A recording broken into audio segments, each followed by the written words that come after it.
귀한 아이들 되게 하셔서 아버지 계속해서 이 다음 세대에도 주님의 귀한 복음이 흘러갈 수 있도록 주님 이들을 붙들어 주시옵소서. 아버지 하나님, 이 시간 저희 주님 앞에 나아갑니다.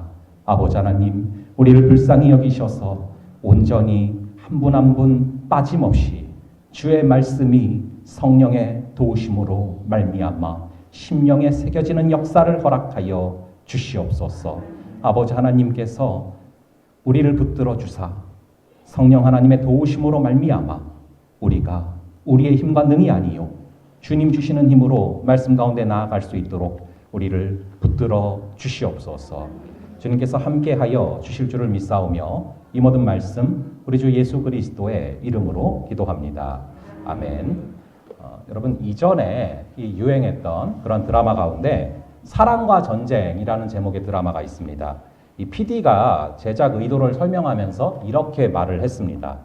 사랑에서 만난 연인 사이나 부부 사이에서도 전쟁을 피할 수 없다면 우리가 다양한 관계를 맺고 살아가는 이 세상은 전쟁터임이 분명하다라는 얘기를 했는데요.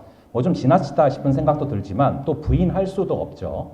우리가 이번 한 주간 큐티한 본문도 거의 전쟁에 가까운 한 가정의 이야기가 기록되고 있습니다. 그리고 방금 저희가 이렇게 읽었죠. 우선 이 가정을 보면 아빠인 이삭은 에서를 편애하고요. 그리고 엄마인 리브가는 또 야곱을 편애하는데 이 두 라인의 경쟁이 장난이 아닙니다. 이 에서와 야곱은 태어나면서부터 굉장히 치열한 그런 경쟁 가운데 태어났죠. 이 둘이 쌍둥이인데 뱃속에서부터 얼마나 심하게 싸우는지 엄마인 리브가가 여호와 하나님께 여쭤볼 정도였습니다. 우리 한번 창세기 25장 22절을 한번 여기 화면 보시고서 또 여러분도 성경 보셔도 되고요. 요 구절을 한번 함께 읽어 보겠습니다. 시작. 그 아들들이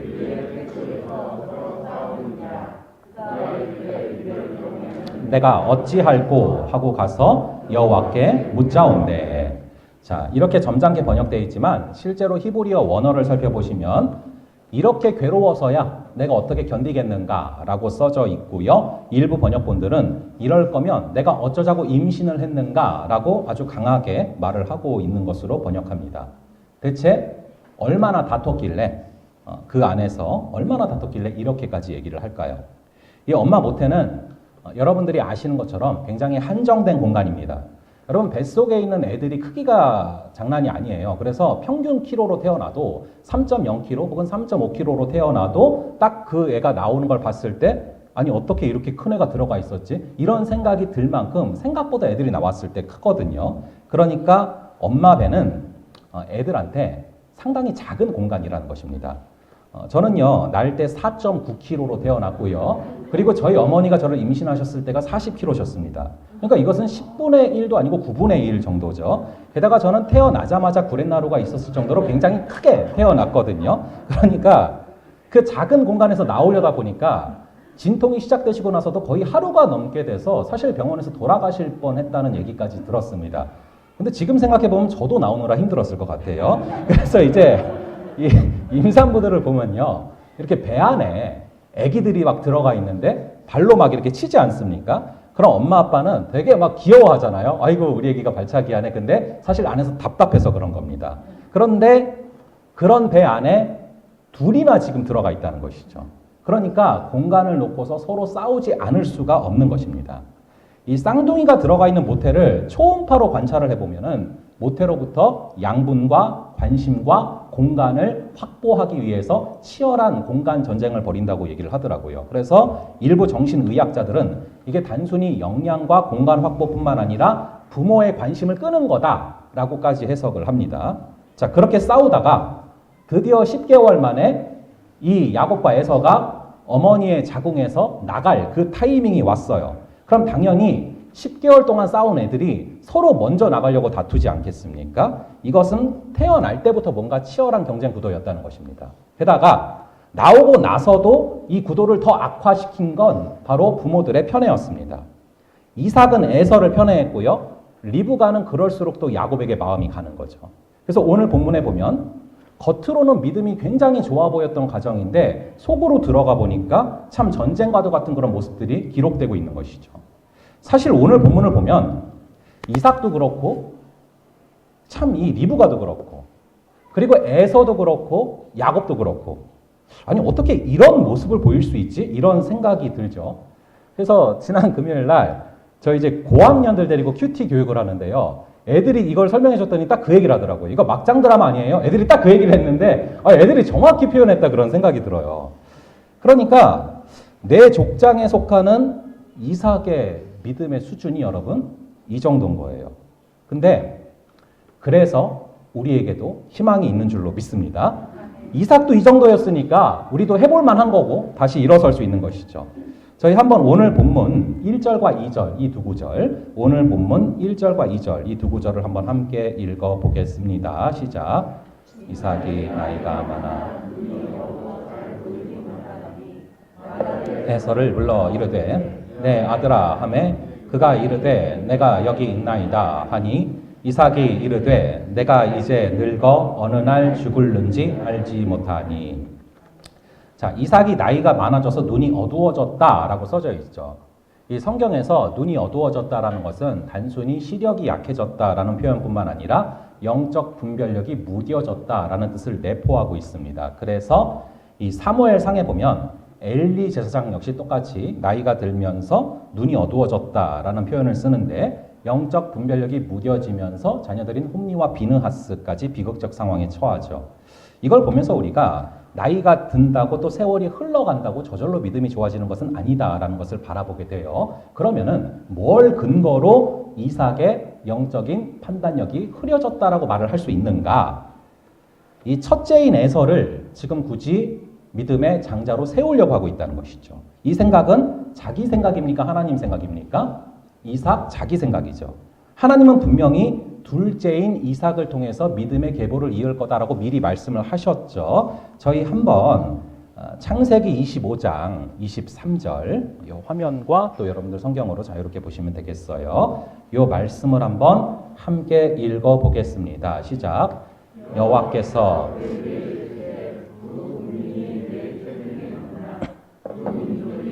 복중에서부터 나누이리라. 이 족속이 저 족속보다 강하겠고 큰 자가 어린 자를 섬기리라 하셨더라. 자, 이 얘기를 어떻게 리브가 혼자만 알고 있었겠습니까? 부부인데 당연히 언젠가는 나눠서 같이 알고 있었겠죠. 그럼에도 애들이 커가면서 점점 야곱은 이 어머니에게는 사랑을 받았지만 아버지인 이삭에게는 주목을 받지를 못합니다. 저희 한번 25장 27절과 28절 이 두 구절도 한번 함께 읽어보겠습니다. 시작. 그 아이들이 장성함에 에서는 익숙한 사냥꾼 장막에 거주하니 이삭은 에서가 사냥한 고기를 좋아하므로 그를 사랑하고 리브가는 야곱을 사랑하였더라. 아멘. 에서는 사냥꾼으로 자라났고 야곱은 굉장히 조용해서 집사람이다라고 기록되고 있죠.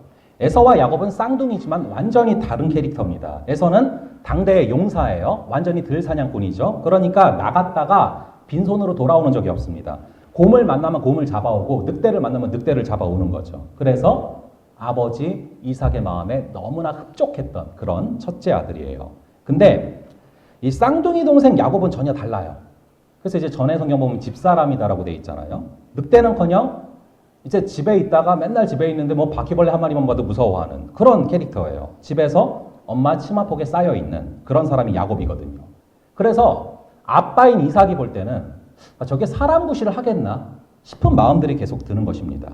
그래서 이 집안은 아빠는 에서를 계속 편애하고 엄마는 그럴수록 야곱이 불쌍해지는 거죠. 그래서 마음이 가는 거죠. 그런데 아빠인 이삭이 왜 에서를 사랑했는지 성경은 더욱더 구체적인 이유를 명확히 기록해 놓고 있죠. 저희가 방금 읽은 28절, 25장 28절에 보니까 이삭은 뭘 좋아했대요? 에서가 사냥한 고기를 좋아함으로 그를 사랑하고 이삭은 고기를 좋아해요. 그래서 육식을 좋아하는 겁니다. 근데 큰아들이 사냥도 잘하죠. 그걸 갖고 별미도 가져오니까 계속 좋아지는 거예요. 그럴수록 엄마는 점점 이제 야곱이 불쌍해지고 가정사가 복잡해진 거죠. 그래서 결국에 이삭이 그런 마음을 갖고 있었기 때문에 이제 에서에게 공식적으로 유산을 물려주기로 결심을 한 겁니다. 근데 이 당시 풍속은요. 장자의 권한을 인정해주는 그런 세레머니는 온 집안의 큰 축제이기 때문에 이렇게 잔치를 여는 게 정상이거든요. 근데 오늘 본문을 보면 이삭은 에서와 단둘이 조용히 이 일을 진행하려고 합니다. 하나님이 야곱을 택한 걸 알고 있으니까 이걸 조용히 그냥 몰래 진행을 해버리려고 하는 거죠. 근데 여러분 비밀이 되겠습니까? 그걸 또 지나가던 리브가가 우연찮게 듣게 되잖아요. 이삭은 이처럼 해서는 안 될 일을 했습니다. 3대째 유업을 이어가야 할 그런 믿음의 집안인데 믿음의 계승을 굉장히 혼동스럽게 만들고 있어요. 그리고 하나님의 뜻이 뭔지를 명확히 알고 있으면서도 단지 에서가 고기를 많이 잡아온다는 그 이유로 그런 기준으로 믿음의 계보를 계승하려고 하고 있는 것입니다. 여러분 근데 이삭이 원래부터 그랬습니까? 아니에요. 이삭은 믿음이 정말 대단한 그런 사람이잖아요. 남달랐잖아요. 심지어 이방인들이 와서 당신을 보면은 당신과 하나님이 함께 하시는 게 보인다 라는 말을 들을 정도로 그의 믿음은 소문이 온 동네에 다 퍼져 있을 정도의 사람이었다는 것이죠. 그랬던 이삭인데 130살이 되면서 어느덧 분별력이 사라진 그런 모습을 보게 돼요. 그래서 나이가 들어간다고 세월이 흘러간다고 믿음이 저절로 좋아지는 것은 아니다. 우리가 날마다 깨어있지 않으면 언제 어디에 걸려 넘어지는지 모르면서 우리가 걸려 넘어질 수 있는 것입니다. 이 억지로 에서에게 장자권을 넘기려고 하는 것은 지금 하나님에 대한 도전인 것이죠. 근데 리브가가 그걸 들었다라고 기록이 되어 있죠. 뭐 리브가가 맨날 뭐 염탐하는 사람이겠습니까? 그냥 지나가다가 우연찮게 그것을 듣게 된 거죠. 근데 듣고 났더니 리브가도 덜컥 겁이 나는 겁니다. 사실 에서가 우리가 생각하는 흔한 그 문제는 이 팥죽을 장자권과 바꿨다. 장자권을 또 팥죽과 바꿨다. 그 문제잖아요. 근데 사실 그 문제만 일으킨 게 아닙니다. 에서가 이런 일들이 또 있었어요. 여자를 고르는데 그럼 믿음의 집안이니까 믿음으로 골라야 되는데 심지어 이방인 헷 쪽 속에서 이방 여자, 하나님을 모르는 여자 2명을 데려오는 거예요. 그래서 그 두 며느리가 또 부모에게 근심거리가 됐다라고 써져 있어요. 그러니까 이 시어머니인 리브가에게 무슨 기쁨이 있었겠습니까? 그런데 아버지인 이삭은 그것을 나무라지는 못할 망정 에서에게 아예 장자권을 넘기려고 하니까 리브가가 가만히 있을 수가 없는 것입니다. 게다가 리브가는 하나님께 직접 음성을 들은 사람 아닙니까? 큰 자가 작은 자를 섬기리라. 그래서 대책을 세우는 게 바로 6절부터입니다. 우리 한번 6절부터 10절까지를 다시 한번 볼 건데요. 6절부터 10절을 저와 여러분들 돌아가면서 교독을 한번 해볼게요. 제가 먼저 읽겠습니다. 리브가가 그의 아들 야곱에게 말하여 이르되 내 아버지가 내 형 에서에게 말씀하시는 것을 내가 들으니 이르시기를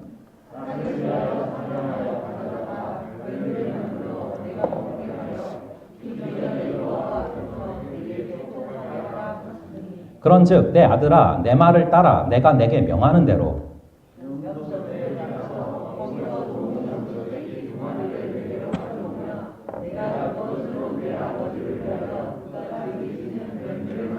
다 함께 내가 그것을 내 아버지께 가져다 드려서 그가 죽기 전에 내게 축복하기 위하여 잡수시게 하라. 자, 이 이삭의 집안이 겉보기에는 믿음이 좋아 보였었는데 속으로 들어가 보니까 이삭은 영적인 분별력이 완전히 지금 흐려졌고요. 리브가는 하나님의 뜻이 뭔지는 알아요. 그런데 그것을 꼭 자신의 방식대로 이루겠다고 고집을 부리고 있습니다. 도대체 뭐가 문제여서 이런 일이 벌어졌을까요? 이 이삭과 리브가의 문제가 뭡니까? 공통점이 있습니다. 바로 둘 다 조바심이 너무 심했다는 거예요. 오늘 2절에 보면은 이삭이 내가 언제 죽을지 모르니까 하루빨리 장자권을 에서에게 옮겨놔야겠다. 이런 조바심이 생겼다는 거죠. 언제 죽을지 몰라 이러면서. 근데 여러분 참 재미있는 사실은 실제로 이삭은 이 사건 이후로 50년을 더 산다는 겁니다. 그러니까 이것은 전혀 쓸데없는 그런 조바심이었던 거죠. 이 리브가는 하나님의 뜻이 뭔지를 정확히 알면서도 그 뜻을 굳이 자기의 방식대로 이루겠다라고 조바심을 내고 있는 것입니다. 여러분 항상 하나님은 급하신 적이 없습니다. 우리가 주로 급해요. 믿음의 길을 걸어갈 때 조바심을 내면 안 된다라는 것을 이것을 통해서 우리가 정확히 알 수 있죠. 이 믿음이라는 것은 하나님과 스텝을 같이 맞춰 나가는 것입니다. 우리 하나님께서는 당신의 뜻을 이루시기 위해서 시간과 방법과 장소와 모든 보관을 다 갖고 계신 줄로 믿습니다. 우리가 기도하는 이유가 뭡니까? 우리가 그걸 몰라서 기도하는 거예요. 하지만 우리가 조바심을 내려놓고 주님 앞에 기도하며 나아가면 하나님께서는 당신의 뜻을 이루시기 위한 당신의 시간과 방법과 장소로 우리를 안아주실 줄로 믿습니다. 자, 그렇게 오늘 본문을 보면 이삭의 가정에 나타나는 많은 문제들이 기록되고 있는데 중요한 것은 우리 주님은 그런 분란과 갈등을 통해서도 계속 믿음의 계보를 이어가고 계시다라는 사실이죠. 우리 하나님은 수도원에서 우리의 영성을 빚어가시는 게 아닙니다. 우리가 삶의 현장에서 갈등이 생겨서 넘어지고 또 쓰러지고 상처를 싸매주시고 다시금 일으켜주시는 그런 과정을 통해서 영성을 빚어가시는 것이죠. 우리의 삶의 현장이 영성이 빚어가게 되는 그런 장소다라는 것을 잊지 말고 살아가시는 저와 여러분 되기를 간절히 바랍니다. 자, 저희 한번 11절부터 14절입니다. 11절부터 14절을 저와 여러분들 똑같이 한번 교독해 볼게요.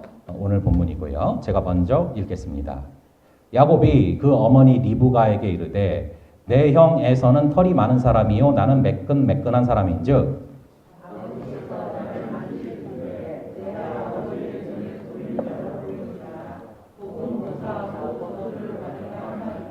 어머니가 그에게 이르되 내 아들아 너의 저주는 내게로 돌리리니 내 말만 따르고 가서 가져오라.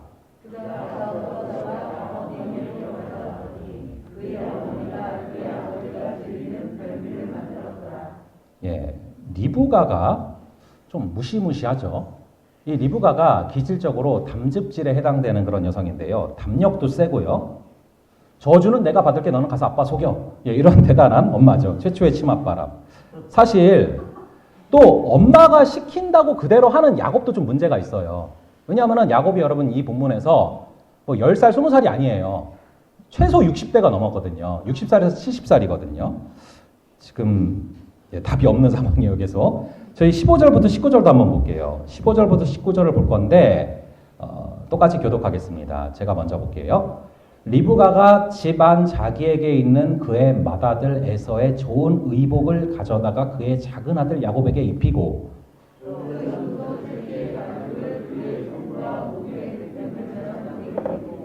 자기가 만든 별미와 떡을 자기 아들 야곱의 손에 주니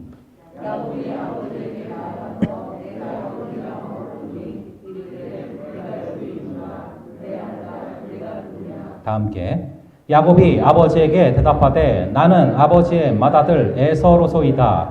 아버지께서 내게 명하신 대로 내가 하였사오니 원하건대 일어나 앉아서 내가 사냥한 고기를 잡수시고 아버지 마음껏 내게 축복하소서. 자, 에서는 털이 많아요. 그리고 야곱은 매끈매끈한 사람이니까 엄마가 철저하게 털이 많은 사람인 것처럼 지금 분장을 시키는 모습이 나옵니다. 성경에 나오는 초대 메이크업 장인이죠. 완전히 정말 에서로 만들어버렸어요. 그래서 야곱이 털로 완전히 분장을 하고 완벽하게 에서인 것처럼 심지어 냄새까지 대비를 해서 옷까지 입혀놓고 그래서 지금 아빠인 이삭한테 나가는 겁니다. 그리고 18절에 보니까 아빠가 물어봤잖아요. 18절의 마지막 부분에 보니까 네가 누구냐? 그랬더니 야곱이 뭐라고 대답을 합니까? 19절에 보니까 나는 에서입니다. 여러분 야곱이 나는 에서입니다 라고 말하는 순간 그럼 야곱은 어디로 간 겁니까? 거짓말이 바로 이런 거예요. 거짓말은 나를 잃어버리는 그런 결과를 가져오게 합니다. 여러분 이 시대는 거짓말이 얼마나 무서운지를 잘 모릅니다. 그래서 정치인들 보면은 금방 드러날 거짓말을 밥 먹듯이 하고 아무렇지 않게 변명을 하지 않습니까? 하지만 거짓말은 정말 무서운 거예요. 왜냐하면은 거짓말은 나를 잃어버리게 되기 때문에 그렇습니다. 나를 잃어버리는 사건이 바로 거짓말이에요. 내가 에서다 말을 하는 순간 야곱은 그 순간 자기가 사라지는 것입니다. 죄를 짓고 나면 항상 하나님이 찾으시죠. 아담아, 네가 어디 있느냐? 똑같은 질문이죠. 우리가 거짓말을 하면 거짓말을 하는 순간 내가 사라지는 손실을 입는 것입니다. 여러분 요즘 사람들을 보면은 이 근손실이 오는 것을 굉장히 두려워해요. 이 근육 손실이 오는 것을 두려워해서 뭐 연금보다 근육이다 이런 말도 있고 그리고 근육을 손실하게 될까봐 단백질 가루도 먹고 단백질도 먹고 뭐 계란과 닭가슴살도 먹으면서 동시에 헬스를 열심히 합니다. 그런데 근 손실보다 훨씬 더 무서운 게 뭐냐면은 내가 사라지는 손실이에요. 내가 사라진다라는 것도 모르고 거짓말을 하는 것입니다. 여러분, 진실은 자신을 지켜주는 갑옷과도 같습니다. 십계명에서 거짓말하지 말아라 왜 말씀하셨는지 아십니까? 이 십계명이 우리를 지켜주는 바운더리예요. 우리를 지켜주시려고, 우리를 방어해 주시려고 거짓말하지 말아라 라는 말씀을 하시는 것이죠. 그래서 정직이 너를 지켜주는 갑옷이 되기 때문에 거짓말하지 말아라 라는 말씀을 하신 것입니다. 거꾸로 거짓말을 하는 순간 우리는 사단이 가장 갖고 놀기 쉬운 상태가 되는 것입니다. 왜냐하면 무장을 해제했으니까 완전히 무방비 상태가 되는 것이죠. 물론 야곱은요, 평생 그 쌍둥이 형이 목표였을 겁니다. 왜냐하면은 쌍둥이로 태어났는데 뭐 나이 차이가 많은 것도 아니고 같은 날 태어났는데 간발의 차이로 자기가 둘째가 됐기 때문에 장자권을 못 받는다, 유산을 못 받는다라는 게 말이 안 된다고 생각을 했을 겁니다. 그래서 어떻게든 자기가 틈만 나면 그 기회를 노리면서 그것을 차지하려고 한 것이죠. 근데 남의 복을 가로채면 그것은 복이 아니라 저주가 되는 것입니다. 그래서 이후에 야곱이 그렇게 죽을 고생을 하게 되지 않습니까? 여러분, 사람이 받은 복을 가로챌 필요가 없어요. 하나님께로부터 복은 오직 옴을 믿으시기 바랍니다. 사람에게 있는 그 복을 가로채면 그 순간 복이 아니라 독이 되는 것입니다. 실제로 독일어로 기프트라는 단어는 두 가지 뜻을 갖고 있습니다. 복과 동시에 독이라는 뜻을 같이 갖고 있어요. 그거를 사람들이 경험적으로 아는 거죠. 자, 그럼에도 야곱은 마음을 졸이면서 거짓 분장까지 하고 가서 에서다라고 자기가 말을 하는데 그 마음이 얼마나 불안했겠습니까? 이렇게 거짓과 불안은 같이 동반을 할 수밖에 없게 되는 것이죠. 거짓말을 하면 내가 에서다라고 야곱이 말하는 순간 자신이 사라지기 때문에 그래서 결국에는 빈 자아를 발견하게 되고 그렇기 때문에 허무해질 수밖에 없습니다. 그게 거짓말의 특징이에요. 그러면은 이미 나를 잃어버린 상태가 됐는데 거기다 무슨 복을 받는다고 그게 복이 되겠습니까? 저희 한번 20절을 또 한번 읽어볼게요. 20절 같이 읽어보겠습니다. 시작. 이삭이 그의 아들에게 이르되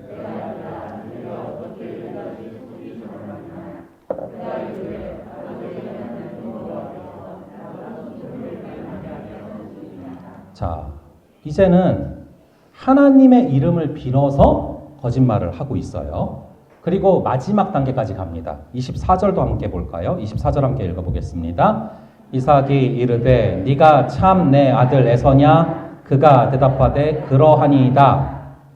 다시 한 번 더 자신이 에서라고 말을 하면서 야곱은 완전히 실종돼 버리고 마는 겁니다. 완전히 박살이 나는 거예요. 자, 여기서요. 야곱이 이렇게까지 바닥을 보이는데 그럼에도 불구하고 우리 예수님의 족보가 야곱에게로 이어지는 이유가 뭘까요? 저는 이번 한 주간 그게 굉장히 큰 기도 제목이었어요. 굉장히 계속 그걸 묵상했어요. 아니 도대체 이렇게 자신이 사라져버릴 정도까지 거짓말을 하는 최악의 야곱인데 뭐를 보고서 우리 주님은 그에게 믿음의 계보를 있게 하셨을까? 여러분들은 그 이유가 뭐라고 생각을 하십니까? 심지어 애들도 알 만큼 막장 드라마 속에 나오는 그런 주인공들처럼 특히 야곱의 모습 정말 너무나 처절할 정도로 실망을 시키는 그런 모습인데 도대체 우리 하나님은 뭘 보고 야곱을 믿음의 족보로 편입시키시는 겁니까? 엄청 못난 아들이잖아요. 첫째도 아니죠. 사냥도 못하죠. 남자답지도 않죠. 집에서 빌빌대고 있죠. 심지어 거짓말을 이렇게 아무렇지 않게 합니다. 근데 이렇게 못난 야곱이 왜 에서와 다르게 믿음의 족보에 편입이 되는 겁니까? 어떻게 아브라함, 이삭, 야곱으로 이어지는 그 예수님의 족보로 야곱을 편입시키십니까? 못난 아들이고요. 세상적으로 볼 때도 게으르고 무기력해 보이는데요. 이유는 딱 하나예요. 99가지 단점이 있는데 딱 하나의 이유 때문에 그래요. 야곱은 처절할 정도로 하나님을 갈망해요. 하나님을 목말라하고 배고파해요. 하나님의 복을 얻기 위해서 그 장자권을 어떻게든 얻어내려고 애쓰는 그 심중 속에 그 진심을 보신 거예요. 심지어 형을 속여서라도 쟁취하고 싶을 정도로 하나님의 복을 갈망하는 그 마음 때문에 믿음의 족보에 편입이 된 겁니다. 이거를 거꾸로 보면은 더 정확히 이해가 돼요. 그러면 하나님이 왜 에서는 안 택하신 겁니까? 왜 에서를 안 택하셨습니까? 아주 무서운 구절이 25장 34절에 나옵니다. 우리 한번 25장 34절에 나오는 구절을요. 저희 한번 함께 읽어 보겠습니다. 시작. 야곱이 떡과 팥죽을 에서가 장자의 명분을 가볍게 여김이었더라. 자, 팥죽과 장자의 명분을 막 바꿨어요. 그리고 장자의 명분을 가볍게 여김이었더라. 장자의 명분을 오늘로 치자면 예배드리는 거, 큐티하는 거, 기도하는 것 같은 영적인 유산을 뜻합니다. 여러분, 성도에게는 지켜야 할 소중한 것들이 있습니다. 그게 바로 예배고, 그게 바로 기도고, 그게 바로 찬양이고, 그게 바로 큐티인 줄로 믿습니다. 근데 에서는 그걸 가볍게 여겼대요. 제가 마음에 찔림이 있어서 이번 한 주간 이 구절을 계속 묵상하고 공부하는데 가볍게 여겼다는 것을 원어를 살펴보니까 멸시했다는 뜻을 갖고 있어요. 하나님이 주신 것들을 싫어하고 하나님이 주신 것들을 멸시하고 그러면서 소중하게 여기지 않았다는 겁니다. 그런데 야곱은 하나님께 복을 받고 싶어서 계속 그 장자의 명분에 목말라 합니다. 하나님이 주신 영적인 유산을 배고파합니다. 그러니 수많은 단점에도 불구하고 이 야곱을 택하지 않으실 수가 있겠습니까? 하나님의 복을 추구하는 그런 간절한 마음이 있을 때 당신의 자녀로 삼으시는 줄을 믿으시기 바랍니다. 사냥을 잘해서 하나님의 자녀가 되는 게 아니라 일을 많이 해서 하나님의 자녀가 되는 게 아니라 갈망하는 마음, 배고픈 마음, 목마른 마음, 하나님이 없이는 살아갈 수 없는 가난한 마음, 그런 사람을 자녀로 삼으시고 믿음의 족보에 편입시키시는 하나님이라는 것을 날마다 가슴에 새기며 걸어가는 그런 저와 여러분 되기를 간절히 바랍니다. 예, 저희 함께